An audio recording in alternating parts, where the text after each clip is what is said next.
if I had to bet on one religion as if I were betting on the stock market for the future, you have to bet on Islam. Because Muslims are intolerant.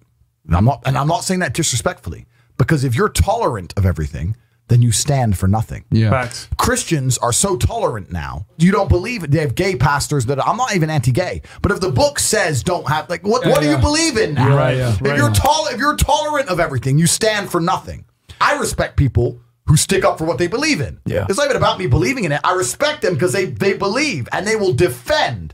Muslims are the only people who will defend their religion. They will defend their beliefs. They refuse to be mocked. They refuse to be insulted. And I respect that about them. I respect that. That's an amazing thing about them. Peace be upon you. Welcome to Rational Religion. The West has recently seen some high-profile celebrities such as Andrew Tate and the Instagram model Marine El-Himar convert to Islam. This is seen as potentially emblematic of a wider rejection by native Western people of modern Western values. So we're going to be discussing this, and who, Brother Tahir, are we discussing this with? So we're discussing with Dr. Abdul Haq Compier, who is a physician, psychiatrist, designer, and writer. 20 years ago, converted to the Ahmadiyya Muslim community in Islam. He has been the editor and designer of the Al-Islam magazine for 10 years and has published on religion and history in Dutch newspapers for the Al-Islam e-Gazette and at the universities of Cambridge and Exeter in England. And you're currently involved deeply with the work of the outreach department in the Netherlands. Welcome, and thank you for joining us. Thanks for having me. So we're going to be specifically looking at this issue that you've already raised, which is that the question of a rejection of modern culture and rejection of modern values, specifically in the light of one particular thing that one of these individuals who converted to Islam said. Andrew Tate says is that the reason he has turned towards Islam is because he regards it as an intolerant religion and a religion that stands for certain values, and that's what he means by the term intolerant. And that the West has become so tolerant of and accepting of all different ideas that in actual fact it has lost any kind of basis and any principles that it may have once stood for. And we wanted to unpick this with you in particular because you wrote a fantastic article which is published in the Al-Islam e-Gazette and which hopefully we'll be reproducing either a summary or a detailed version of on rationalreligion.co.uk soon, on the issue of where the West learned the concept of tolerance from. Because today people see Islam as intolerant and the West as tolerant, but what you unearthed and what you've shown in your article is that actually historically it's been the other way round, that actually it's Islam that was considered tolerant and it was the West that prided itself on its intolerance. So getting into that first, just before we get into all of that, I would like to put it to you in terms of your acceptance of Islam. How does this tie into the reasons that you accepted Islam and what brought you into the faith? Right. Well, I came in touch with Islam in the late 1990s, and it was a time where Western society was completely felt that all the problems were solved, that everything was doing well. And, because it was before the big scare of 2001. So what I experienced at that time was, although it seems that there were no problems, but also postmodernism was in itself problematic for, orienting yourself in the world. So what do you mean by postmodernism, just for people who may not be aware of the concepts that fall under that umbrella term? Right. I was studying in the art academy. Okay. And this is when you were a graphic designer. Yeah. And so postmodernism means that every idea and every opinion or every fact even is subjective. Okay. So what you would notice being a student in the art academy would be that your concepts of beauty or goodness or truth would be entirely subjective, which in the arts is not such a big problem, but in society it is a problem. Yeah. And also for your personal life, it's also a problem for your social life as well. Yeah. Because if all the truths are subjective, then it is very hard to share them. And it's that sharing that makes a society, I suppose, the shared common values. Yes, for a large part. Yeah. Anyway, I sensed it in my personal life that I was not satisfied with this relativism of postmodernism. And that's why I was attracted towards Islam, because Islam does show a very clear teachings, a very clear ideas on truth, and has also a beautiful art history. So do you sympathize with something with what Andrew Tate said in terms of why he accepted Islam, which is that he regards it that it has red lines, it has concepts, it has principles that are not continuously shifting in the sand over time? Do you sympathize with that kind of perspective?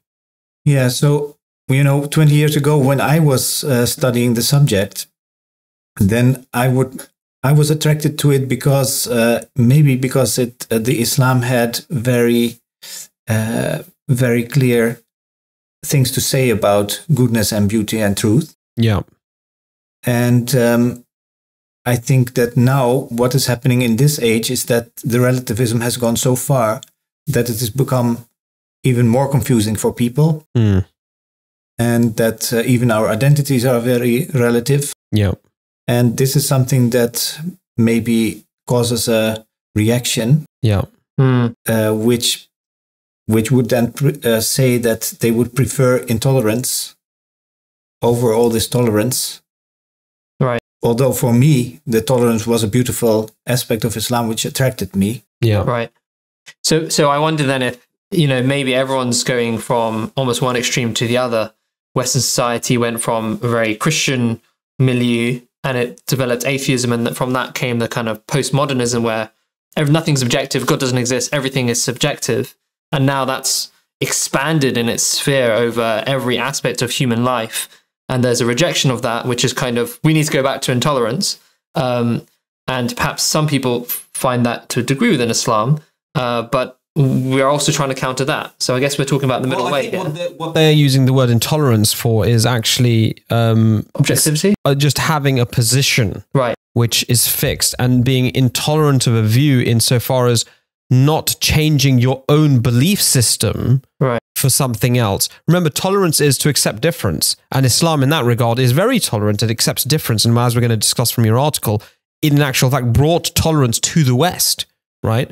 But in today's world, I suppose what they're using the word intolerant for is a kind of a more of a euphemistic or a kind of colloquial term, which is that it has red lines, that Islam has a position on certain things and expects Muslims to follow by those particular teachings to be called Muslims. Whereas, when you contrast it with the Christian church, there's been a continuous shift on any number of social issues, right, from the time of Henry VIII, even on matters which are more, technical, such as interest.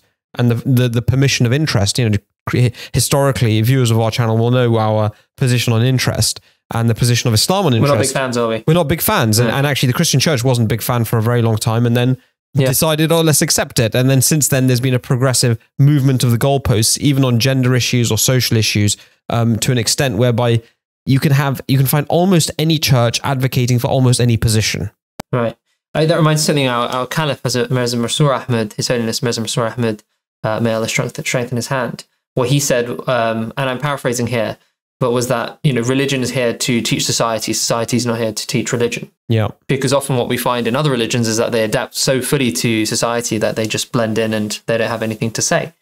So what you've just said and what Compier, what you've said is also very useful, because what we're saying then, there's two ways you can look at tolerance. One is objectivity, having a fixed position, and that's the actual from an ideological perspective. Yeah. Whether something is objective. A rejection of postmodernism. Yeah, that's what you found so beautiful, that there's some reality. You're saying there is an ultimate reality. And the other aspect is social tolerance, which is how well you deal with others who have different views. And this you also found in Islam. So it was like a double victory, potentially. It's a balance. And something I just realized as well, sorry, we're going to let you talk at some point during this interview, is your name that you adopted as a Muslim was Abdul Haq. Now, I never realized this. It just struck me in this moment that Haq means the truth. Why don't you tell us about that? What was your the path? Objective truth, and Abdul means the servant. So tell us what that... Explain that for the viewers if they may not have understood from what I'm saying. Yeah, it's nice that you mentioned it. Actually, the name Abdulhaq was thought of because of the similarity to my Dutch name, but just in the sound, not in the meaning. Okay.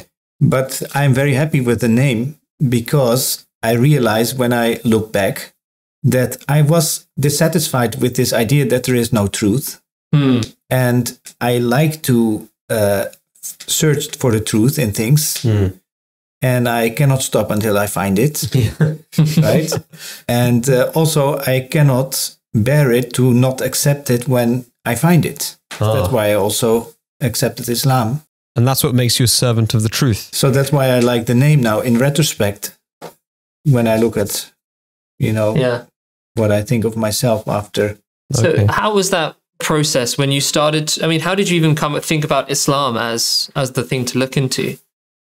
Yeah, so that is also a sequence of personal experiences. You can probably arrive at Islam step by step by academic research. So could you summarize 10 years in about 5 to 6 minutes? Is that okay with you? I'll try. I was raised without religion, and I understood from life that you have to just live it in the best way and have the most fun as possible. Okay.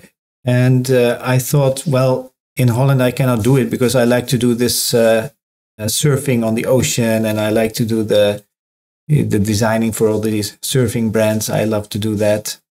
So I moved to Australia thinking that I would have the perfect life there. Okay. But I didn't find the perfect life there. And this really struck me very fundamentally. And I remember that I was really shocked to the core to realize that this plan really didn't work. And so I came back to Holland and, I was just searching, but also not really consciously searching for something. And, at some point, some fellow student advised me to read a certain book, which you might find interesting. It's called Zen and the Art of Motorcycle Maintenance. Yes, you mentioned this to me. Yeah. And she mentioned this. Then I forgot that she mentioned it, but then I went into house of another friend, actually in the UK it was. And in front of me was a big bookcase with a lot of books. And this book just came out to me in my vision. In my vision. Yeah. So then I borrowed this book and I read it, and this contained a philosophical argument which enabled me to believe in God. Not everybody who reads this book comes to this conclusion, but for me, it was an argument that enabled me to believe in God, and I was really happy with that. But after a while, I was thinking that, okay, this is a God. The concept of God was more Islamic than the Christian concept, because it was a kind of a presence in the universe and a creative force in the universe, which actually also was a way out of relativism, because it says that, the experience of truth and beauty and goodness is in the subject, it is in the person, but it is created by a force in the universe which is not subject. It is not relative. Yeah. So it is actually there. There is truth. Yeah. There is beauty in that thing. Yeah. Yeah. Although it's also in the eye of the beholder how they perceive it. So the beholder finds it. Yeah. But there is a presence and there is a creative force in the universe which creates these experiences. Yeah. It can be quite close to Islamic it is. Point of view. But at the same time, I was thinking, okay, in the Quran and in the Bible, I knew that God was speaking. And I couldn't understand how this presence or this energy would be speaking. And this was a time where I would work in the university or the art academy late. I would sometimes get food. So one day I was going to get food in the city where I was studying in Rotterdam. And I walked into a small restaurant, and this restaurant appeared to be owned by Ahmadis. Right. Ahmadi Muslims. Ahmadi Muslims, yes. And I really had a special experience there. So I really experienced as if there was light in this shop. So I had actually a kind of a mystical experience there. And by this point, were you praying to God? I was praying, yes. So you're praying and seeking God actively in the sense that you were asking for God. Yeah, it was more like that I was so happy that I found God because it is also a way. It is also a way to be connected to the universe. Actually, if you don't have any God, you also feel quite disconnected. Oh, wow. Yeah. I was really happy with this experience of being part of the universe, like in this way. So it was more like that I was praying to have contact with God, but apparently God guided me towards the small restaurant where I could find more answers. Yeah. And so this was my introduction to Islam. And from there on, I started researching into Islam more. After about 3 years of reading, wow, I accepted Islam.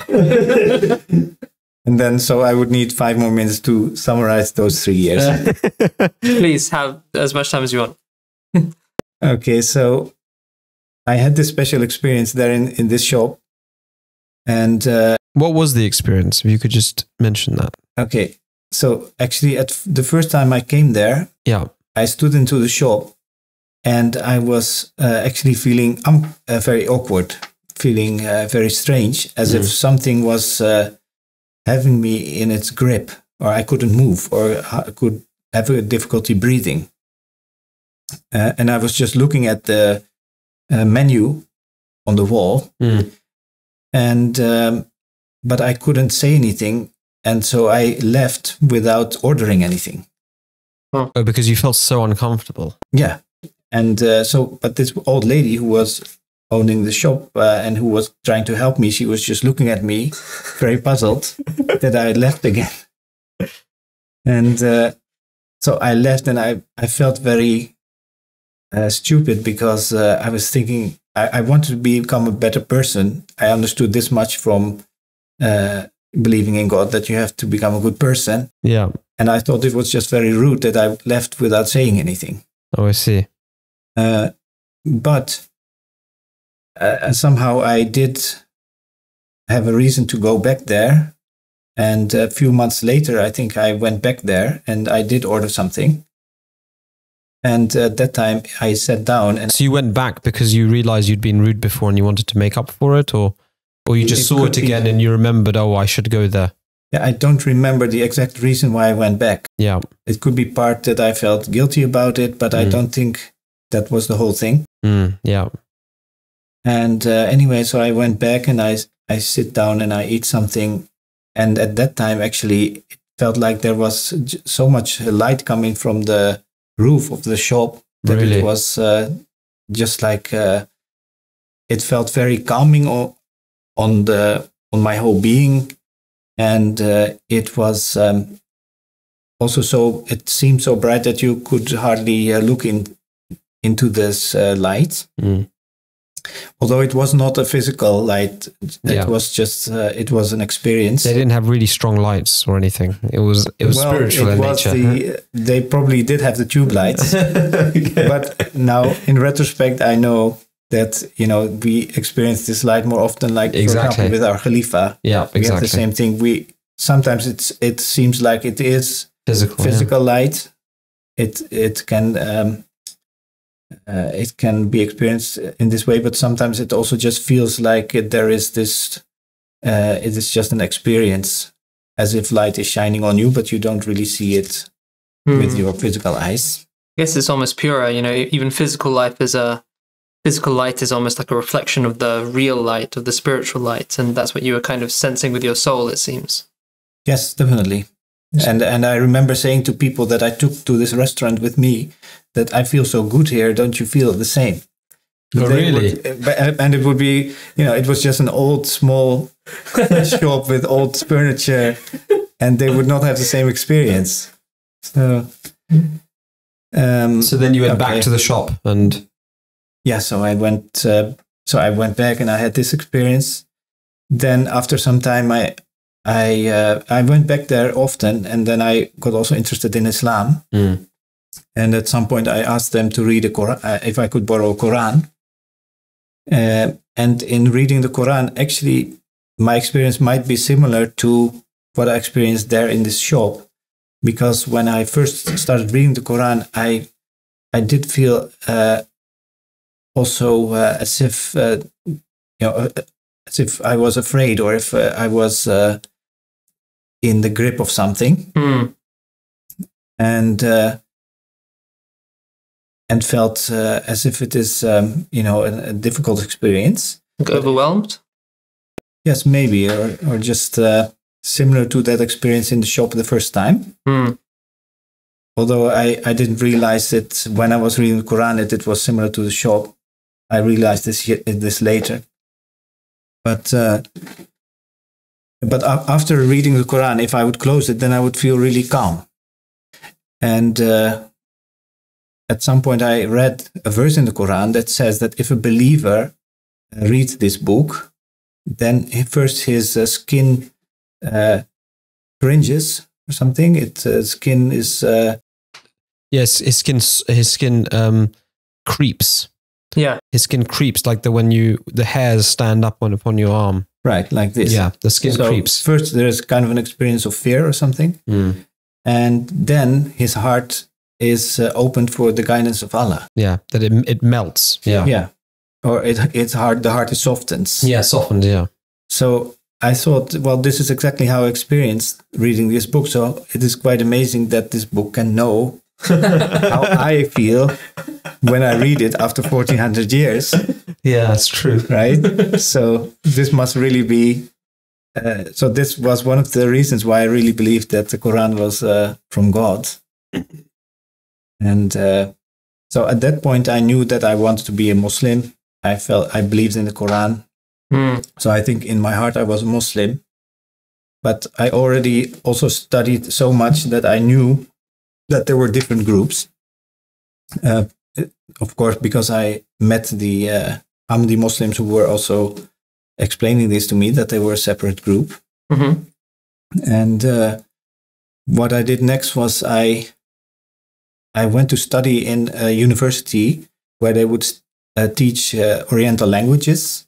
Okay. In Holland, it is actually from the time, the 16th century, this was started, this university.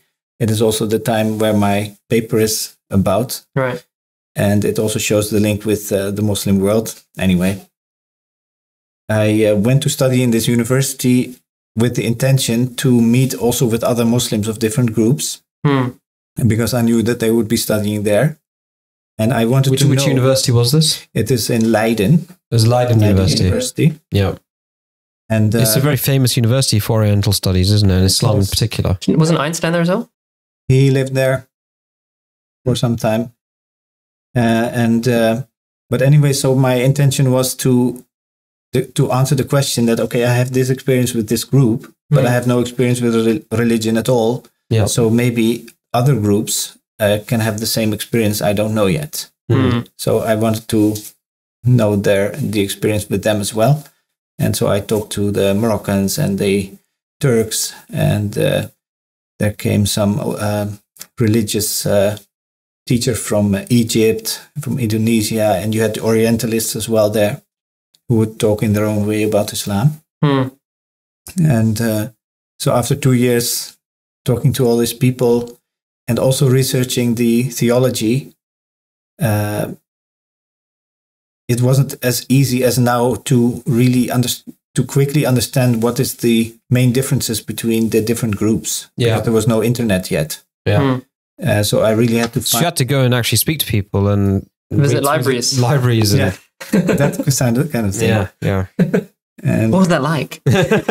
Well, for example, about this peculiar subject about the seal of the prophets, which is a main point of controversy between the different groups. Yeah.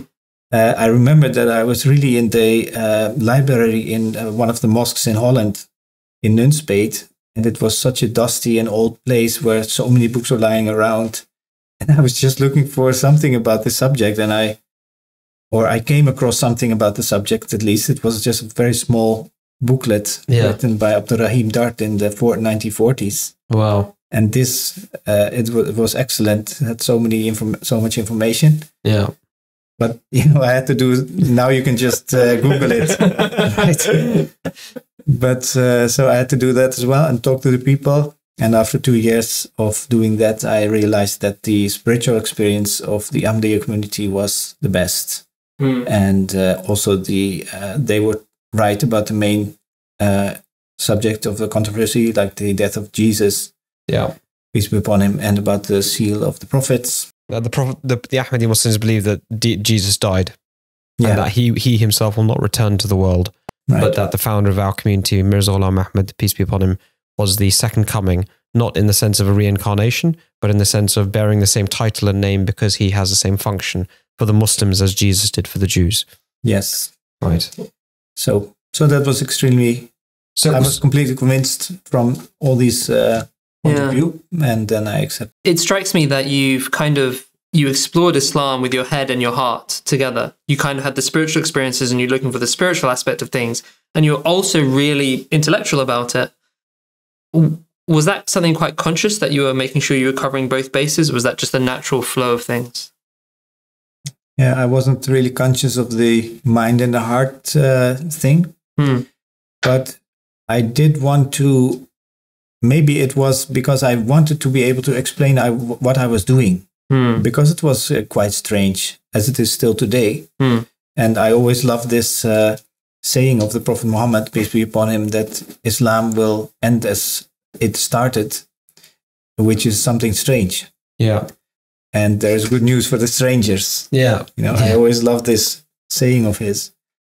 And so I also felt that it was a bit strange what I was doing, so I wanted to be able to explain it.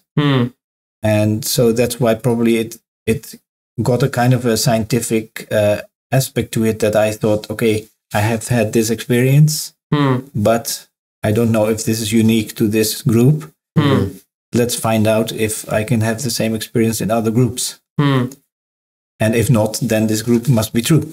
The proof of the pudding is in the just eating. Like a medical experience almost. Experiment. So just following on from that, those in the Western world who are dissatisfied with the subjectivity of everything, the moral relativism of everything, and are looking into Islam or are just seeking something else, what would be your advice? Yeah.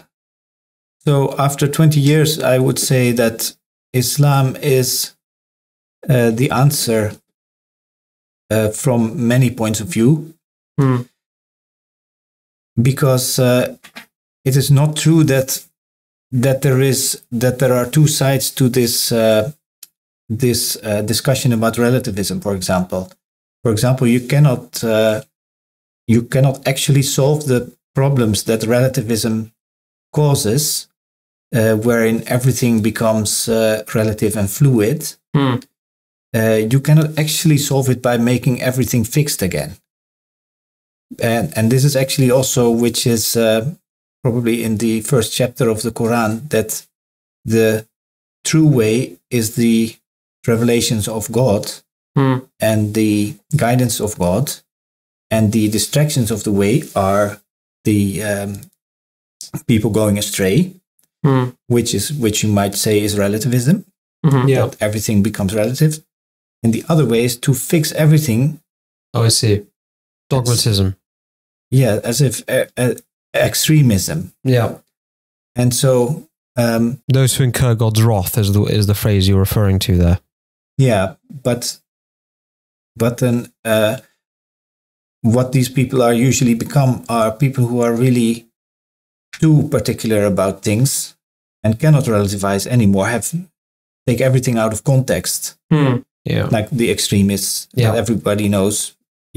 And you have extremists, of course, in religion, but you now have extremism also in the woke movement.